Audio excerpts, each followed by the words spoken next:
نصيحتي لك: لا تتعامل مع أصحاب المكاتب، لأنه أنت تستطيع أن تسجل بنفسك مجانا. السلام عليكم ورحمة الله وبركاته. اليوم حبيت أن نعمل فيديو بيكون طويل قليلا، تمام، ولكن بيتحدث عن طريقة التسجيل في الجامعات الحكومية، وعن المعيشة في تركيا، وعن الطلاب الذين يشترون القبولات الجامعية، وخاصة عن المكاتب وطرق تعاملهم مع الطلاب. كل هذا سوف أتكلمه اليوم بالفيديو، ونبتدي الآن في طريقة التسجيل في الجامعات الحكومية. شاهدونا. طبعا نبحث في جوجل مفاضلات تركيا. طبعا هذا تقويم المفاضلات التركية بالكامل. طبعا يا شباب، اللون الأخضر هو بدء التسجيل، اللون الأصفر هو اقتراب الانتهاء، اللون البرتقالي هو انتهاء التسجيل، اللون الأحمر أنه التسجيل قد انتهى. طبعا هذه الجامعات كامل مفتوحات، ولكن قد قفلت جميعا. كل هذا الآن مقفلة الجامعات. طبعا في خاصية هنا: الشهادات المقبولة. إذا كنت في خارج اليمن تستطيع أن تحدد الثانوية فقط، وإن كنت في تركيا تختار الكل، لأنه قد يكون لديك يوس أو سات. لكن أنت في خارج تركيا اختار الثانوية. في هذا الاتجاه تشوف ترتيبات الجامعة التركية، ترتيب المحلي لكل جامعة. مثلا جامعة إسكيشهير ترتيبها 28. الآن بنسجل في جامعة جموش هاني. بداية التسجيل 31/7/2023، وانتهاء التسجيل 9/8/2023. إعلان النتائج 18/8/2023. تقبل بشهادة اليوس والثانوية والسات الموحد. كذلك هنالك ترتيب الجامعة. ترتيب الجامعة 103 على تركيا. مش هنا. هنا ضغط على التسجيل. طبعا الترتيب المحلي 103. تاريخ التأسيس 208. لغة التدريس باللغة التركية. طبعا المفاضلة الأولى: فتحة التسجيل، إعلان النتائج، وبدء التثبيت، وانتهاء التثبيت. كل هذا في الرابط. ملاحظة هامة هنا: يجب أن يكون المعدل الثانوي 60 على الأقل، لأنه في جامعات تطلب أن يكون المعدل ما فوق 75 من أجل البكالوريوس. طبعا هنا الذي حابب يشوف المقاعد،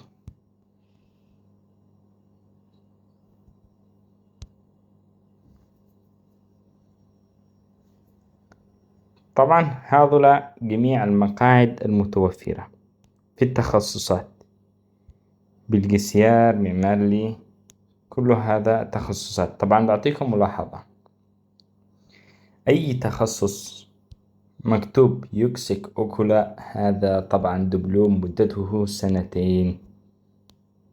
فنحن نذهب إلى التخصصات، مثلا مهندس ليك، يظلمي مهندس، هندسيات، برمجيات، إنشاءات، مدتهم 4 سنوات.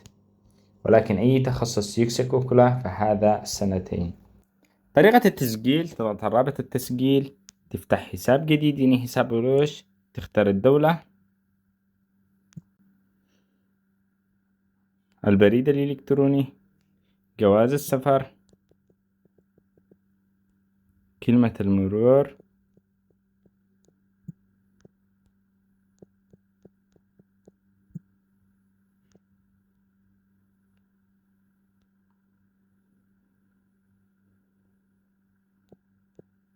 إنشاء حساب. تم إرسال التأكيد.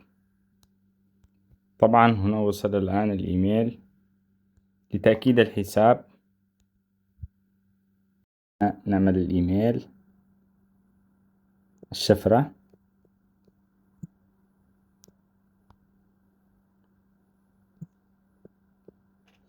ندخل الآن للحساب.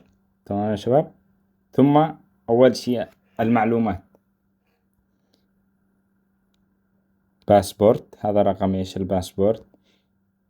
ولادة، أنت ولدت في هذا الوطن يعني اليمن.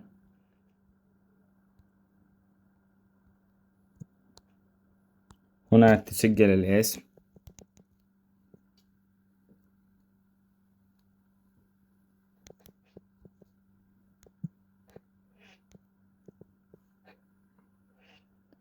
هنا تاريخ الجواز،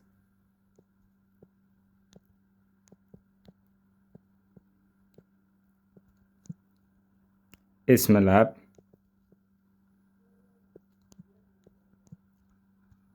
الجنسية، هنا اللقب،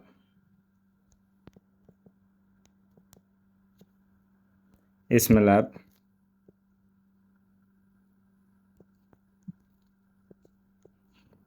اسم الأم، تاريخ الميلاد،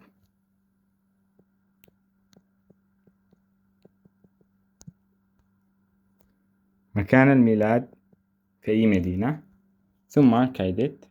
خلاص تم الحفظ. ثم تنزل إلى المعلومات، تختار العنوان، إذا كنت في اليمن تسجل العنوان، الدولة، مدينة، هنا تسجل عنوان المنزل أدرس، رقم. طبعا اللي يسأل هذا الرقم حق إيش، هذا يريد تبحثه من جوجل مع باست كود. طبعا ليش مهم، اكتب أي رقم. هنا رقم التلفون، كايدت. تم الآن حفظ المعلومات. ثم يلري تضغط على ثم ساتش، تختار التخصص. طبعا هنا هذا هندسة برمجيات حاسوب، برمجة حاسوب، تختار التخصص. بعدين كايدت. طبعا هنا تختار الصورة ننتقل فيما بعد، نكون قد سجلنا العنوان فيما من قبل. ثم ننتقل، هل قد حصلت على أي عقوبة في الجامعة؟ تضغط على الأول لا. ثم تنتقل فيما بعد، تسجل اسم المدرسة، دولة التي تخرجت من الجامعة المدرسة، ما هي اسم المدينة، متى بديت الثانوية مثلا،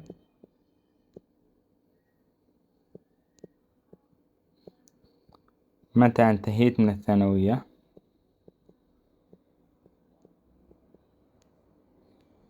كم مدة الدراسة، 12 سنة من 100. ثم تسجل المعدل الثانوي.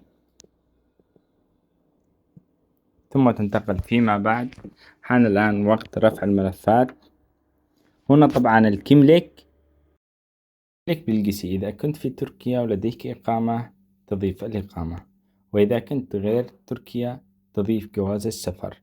طبعا في بعض الجامعات مسجل باسبورت تضيف الجواز، زر لا مجبور إنك تضيفها. يكليك عدد إضافة.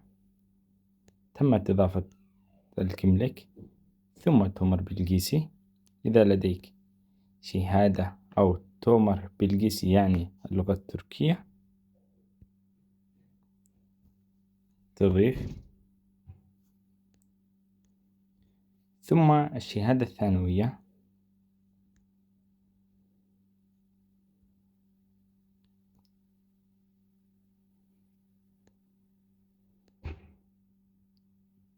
ثم كمان إذا لديك درجات الشهادة الثانوية تضيفها، أو تضيف الشهادة كما هي مرة أخرى تضيفها. وإذا لديك الترجمة اضيفها مع الترجمة. طبعا الطلاب الذين يقدمون خارج تركيا يقدمون بالشهادة باللغة الإنجليزية. طبعا بعد ما أضفنا جميع الملفات ننتقل الآن إلى ما بعد. إذا درست اليوس ولديك يوس قم بإضافة البيانات هنا، ولكن إذا لا يوجد لديك يوس وأنت خارج البلاد ما فيش داعي أنك تضيف. ثم تنتقل إلى ما في بعد. طبعا يحق لك أن تختار 5 تخصصات مثلا الهندسية، مهندس ليك، تختار التخصص كهرباء وإلكترون. طبعا كما ذكرت من قبل أي مكان مسجل يكسك وكلا. طبعا هذا مدته 2 فقط. كمان نختار تخصص ماكينة.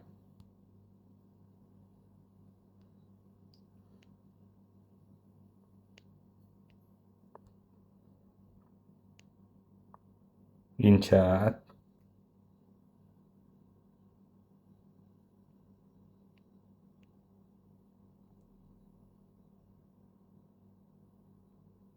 ثم نختار فيزيولوجي، أي تخصص أنت حابب فيه. طبعا الآن اخترنا 5 تخصصات، يكون كذا قد انتهينا من التسجيل. ثم تضغط صح كايدت. طبعا الآن تم التسجيل، بيوصل لك إيميل، وعند النتائج تدخل بنفس الحساب وتشوف النتائج. طبعا تستطيع أن تشوف الملف حقك من هنا، تقوم بتنزيل الملف ويكون كذا قد تم تسجيلك بنجاح. نصائح للطلاب بعد التخرج من ثالث ثانوي يحصلون على معدل 75 وما فوق من أجل أن يستطيعون الدخول في التخصصات الهندسية لمدة 4 سنوات، وما فوق 60 يستطيعون الدخول في التخصصات الدبلومية، وفوق 90 يستطيعون الدخول في التخصصات الطبية. ثانيا، يجب أن يحصلون على جواز السفر، ويكون جواز السفر نفس الاسم في الشهادة الثانوية، وتاريخ الميلاد نفس الشهادة الثانوية، وكذلك الجواز يكون المهنة طالب. ثالثا والأخير، يجب أن تكون الشهادة باللغة الإنجليزية معمدة من الوزارة الخارجية عليها الختومات، وكذلك تستطيع التقديم في الجامعات الحكومية ويكون نسبة قبولك أعلى بكثير. وأن يكون عند التقديم في الجامعات يجب أن تكون لك 3 سنوات من وقت التخرج. شراء القبولات الجامعية. طبعا شراء القبولات الجامعية هي تعامل الطالب مع المكتب بإعطائه قبول جامعي، ولكن يكون هذا غير قانوني. سأتكلم الآن لماذا هو غير قانوني. طبعا كيف يتم التعامل من أجل أن يعطيهم القبول الجامعي. يتفق أحد موظفين الجامعة مع مكاتب خدمات جامعية بحيث يتم إعطاء المكتب مقاعد له لكي يبيعها بآلاف الدولارات. طبعا هذا غير قانوني، تمام. ولكن هل إدارة الجامعة على علم بهذا الأمر؟ بالطبع لا، لأن هذه التعاملات فردية من موظفين بالجامعة وليست جماعية. وإن كانت الجامعة حقا مشتركة بهذا الأمر واعتباره قانوني، لكان أعلن بيع المقاعد موجود في صفحة الجامعات الرسمية. لكن ماذا يحصل عندما تعلم إدارة الجامعة بالقصة؟ يتم فورا فصل الموظفين المشتركين بالقصة، ويقوم الموظفين بالإفصاح عن المكاتب اللي يتعاملون معها، ويتم فحص ملفات جميع الطلاب، وفصل الطلاب الذين قاموا بدفع أموال طائلة للحصول على مقعد بشكل مضمون. ما هو عقاب الطالب القانوني بالتعامل بهذا الأمر؟ العقاب القانوني هو ترحيل الطالب خارج تركيا 5 سنوات مع حرمان الطالب بالدراسة في تركيا طيلة مدة حياته. طبعا من المستفيد من هذه التعامل؟ جميع الجهات مستفيدة ما عدا أنت الطالب.